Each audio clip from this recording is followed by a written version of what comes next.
Crispy കിച്ചണിലേക്ക് എല്ലാവർക്കും സ്വാഗതം. അപ്പോൾ ഇന്ന് നമ്മൾ പ്രിപ്പയർ ചെയ്യാൻ പോകുന്നത് ഒരു വെജിറ്റേറിയൻ കറിയാണ്. വളരെ സിമ്പിളായിട്ട് ഒരു നേന്ത്രക്കായ വെച്ചിട്ട് നമുക്ക് സാധാരണ നമ്മുടെ ചോറൊക്കെ കൊണ്ടുപോകുമ്പോൾ കഴിക്കാൻ പറ്റുന്ന ഒരു ഒഴിച്ച് കറിയാണ് നമ്മൾ ഉണ്ടാക്കാൻ പോകുന്നത് കേട്ടോ.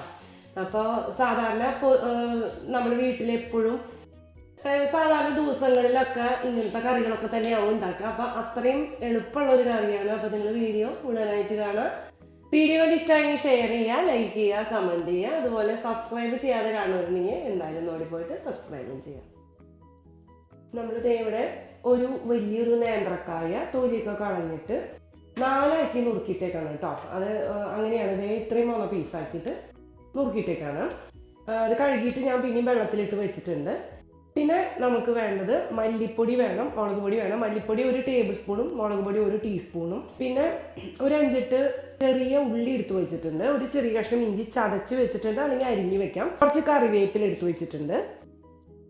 വീണ്ടും കുറച്ച് ചെറുള്ളി കൂടി ഞാൻ അവിടെ എടുത്ത് വെച്ചിട്ടുണ്ട് കേട്ടോ. പിന്നെ ഒരു 3 പച്ചമുളക്, ഒരു 1/4 കപ്പ് നാളികേരം വേണം. ഒരു ചെറിയ നെല്ലിക്കേര വലിപ്പത്തിലുള്ള പുളിയാണ്, ഞാനതൊന്ന് വെള്ളത്തിൽ കുതിർത്തിയിടുന്നുണ്ട് കേട്ടോ. പിന്നെ നമുക്ക് വേണ്ടത് ഒരു ടൊമാറ്റോ, അത് ഞാൻ ചെറുതായിട്ട് ഈ നീളത്തിലാണ് നുറുക്കിയിട്ടിരിക്കുന്നത്. പിന്നെ വെള്ളം വേണം, സോൾട്ട് വേണം, വെളിച്ചെണ്ണ വേണം. നമ്മൾ അടുപ്പത്ത് നമ്മളൊരു മൺചട്ടിയിലാണ് പ്രിപ്പയർ ചെയ്യാൻ പോണത്. ഞാനിവിടെ നേന്ത്രക്കായ ഒന്നുകൂടി കഴുകിയിട്ട് ഞാൻ ചട്ടിയിലേക്ക് ഇട്ട് കൊടുക്കാൻ പോകുന്നത് കേട്ടോ. നമ്മൾ മല്ലിപ്പൊടി എടുത്ത് വെച്ചത് അത് ഇട്ട് കൊടുക്കാം. മുളക് പൊടി 1 ടീസ്പൂൺ എടുത്ത് വെച്ചത് ചേർത്ത് കൊടുക്കാം. ഇതിൽ നിന്ന് കുറച്ച് കറിവേപ്പില നമുക്ക് ചേർക്കാം. ഇഞ്ചി ചതച്ചത് ചേർത്ത് കൊടുക്കാം. ഈ ഉള്ളി ഒന്ന് അരിഞ്ഞിട്ട് കൊടുക്കാം കേട്ടോ.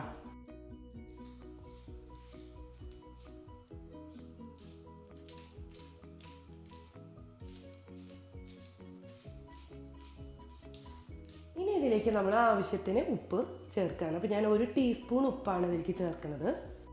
കുറച്ച് വെള്ളവും നമുക്ക് ചേർത്ത് കൊടുക്കാം കേട്ടോ. ഇത് വേവിച്ചെടുക്കാൻ വേണ്ടിയിട്ടാണ്.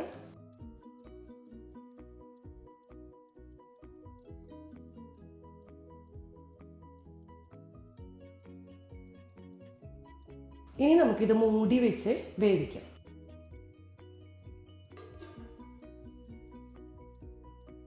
കായ അവിടെ നിന്ന് വേവുന്ന സമയത്ത് നമുക്ക് നാളികേരം കുറച്ച് വെള്ളം ചേർത്തിട്ട് നന്നായിട്ട് അരച്ചെടുക്കാം.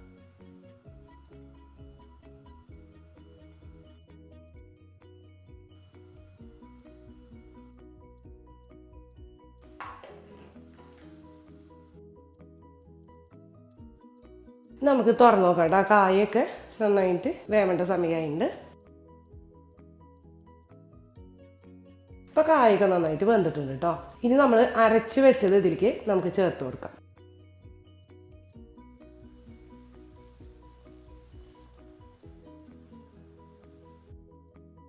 മിക്സിയുടെ കപ്പ് കഴുകി ഒഴിച്ച ആ വെള്ളം കൂടി ഇതിലേക്ക് നമുക്ക് ചേർത്ത് കൊടുക്കാം.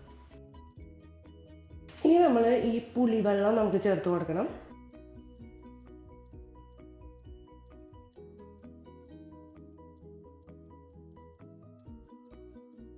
ഇനി നമ്മൾ ഈ അരിഞ്ഞു വെച്ച തക്കാളി ചേർത്ത് കൊടുക്കാം. ഈ 3 പച്ചമുളക് അരിഞ്ഞിട്ട് കൊടുക്കാം.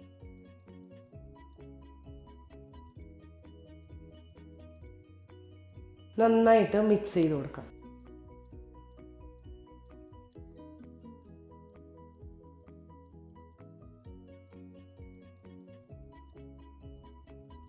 ഇനി ഈ അരപ്പും ഈ പുളി പിഴിഞ്ഞതും എല്ലാം കൂടിയിട്ട് നന്നായിട്ടൊന്ന് തിളച്ച് കൂടി വരണം കേട്ടോ. അപ്പോൾ വെയിറ്റ് ചെയ്യാം നമുക്ക്.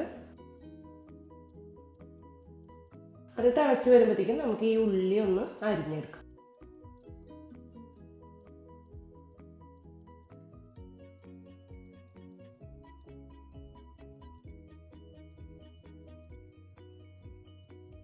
അപ്പോൾ അതേ നന്നായി തിളച്ച് കൂടി വന്നിട്ടുണ്ട് കേട്ടോ.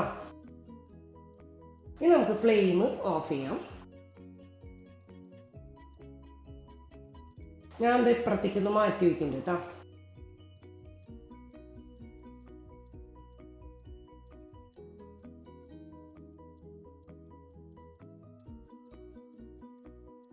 ഇനി നമുക്ക് ഉള്ളി അരിഞ്ഞതും വേപ്പിലയും കൂടിയിട്ട്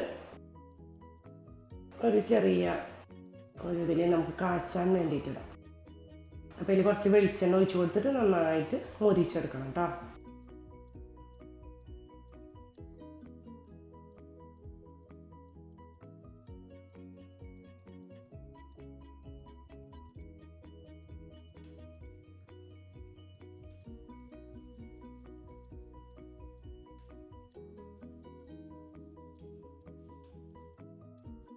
അപ്പോൾ ഏകദേശം നല്ല ഗോൾഡൻ കളറിലേക്ക് ഇങ്ങനെ വന്നു തുടങ്ങിയിട്ട് കേട്ടോ.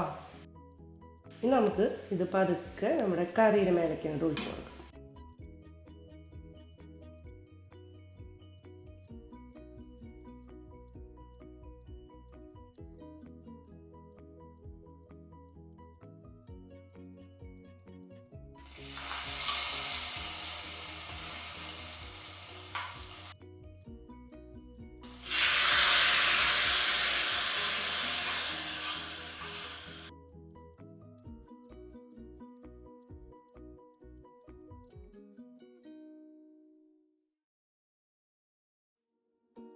അപ്പം നമ്മൾ ഒരിക്കലും പ്രതീക്ഷിക്കില്ല ഒരു നേന്ത്രക്കായ കൊണ്ട് ഇത്രയും ടേസ്റ്റ് ആയിട്ടുള്ള ഒരു കറി ഉണ്ടാക്കാൻ പറ്റും കേട്ടോ. അപ്പോൾ അത്രയും എളുപ്പമാണ്, അത്രയും ടേസ്റ്റാണ്. ചോറിൻ്റെ കൂടെ അല്ലെങ്കിൽ ചപ്പാത്തിയുടെ കൂടെയൊക്കെ പോകും തോന്നുന്നു. ചോറിൻ്റെ കൂടെയാണ് കൂടുതൽ എനിക്ക് ടേസ്റ്റ് തോന്നിയിട്ടുള്ളത്. അപ്പോൾ നിങ്ങൾ ഇതേപോലെ ഒന്ന് പ്രിപ്പയർ ചെയ്ത് നോക്കാം. അപ്പോൾ അടുത്ത തവണ ഒരു പുതിയ വീഡിയോ ആയിട്ട് കാണാം. ബൈ.